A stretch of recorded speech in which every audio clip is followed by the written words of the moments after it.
نؤمن به ونتوكل عليه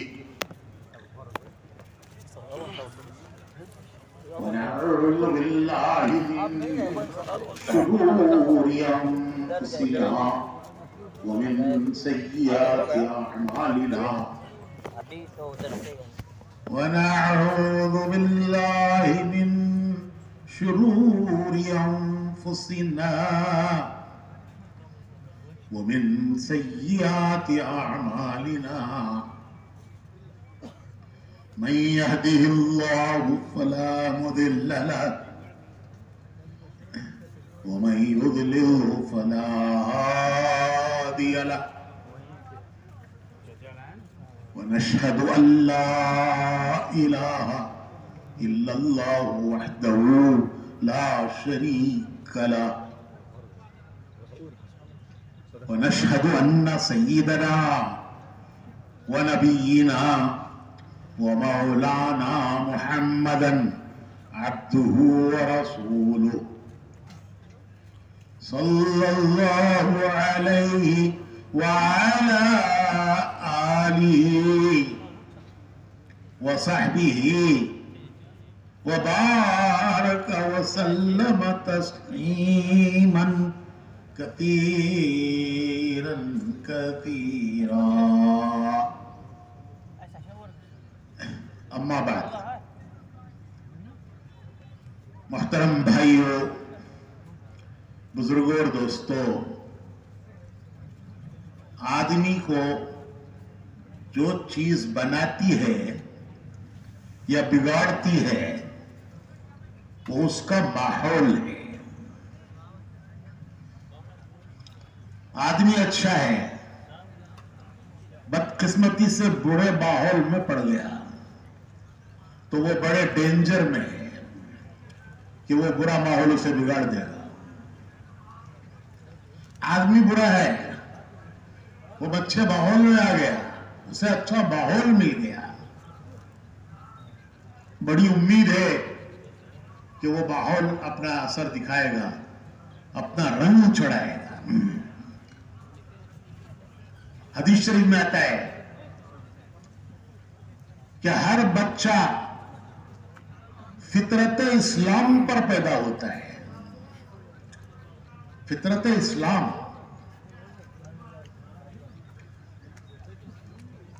جب حضرت ابراہیم علیہ السلام اللہ کی طرف آئے تو اللہ تعالیٰ نے ان سے فرمایا قرآن کریم میں ہے اذ قال له ربه اسلم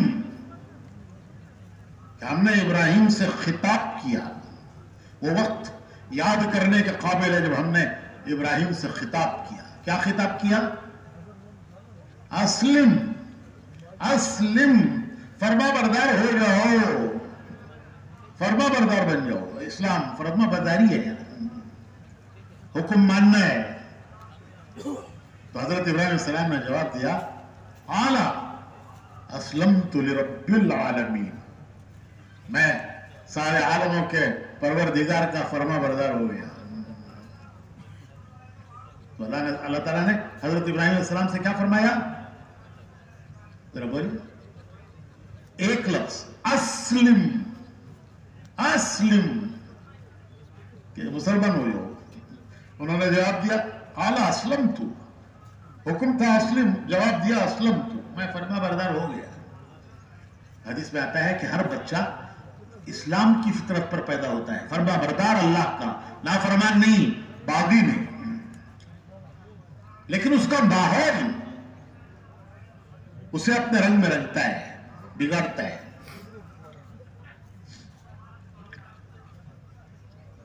شیخ سعدی رحمت اللہ علیہ ایک بڑے بزرگ گزرے ہیں بہت پرانے زمانے کے بزرگوں میں آج تک مدرسوں میں ان کی کتابیں آج تک پڑھائی جاتی ہیں تو شیخ سعدی فرماتے ہیں کہ بھلا ماحول آدمی کو کیسے بنا بناتا ہے اور برا ماحول آدمی کو کیسے لے کے ڈوبتا ہے دو قصے بیان کیے ہیں شیخ سعدی نے ایک قصہ ہے اصحاب کہف کا یا اصحاب کہف کون تھے یہ چند نوجوان تھے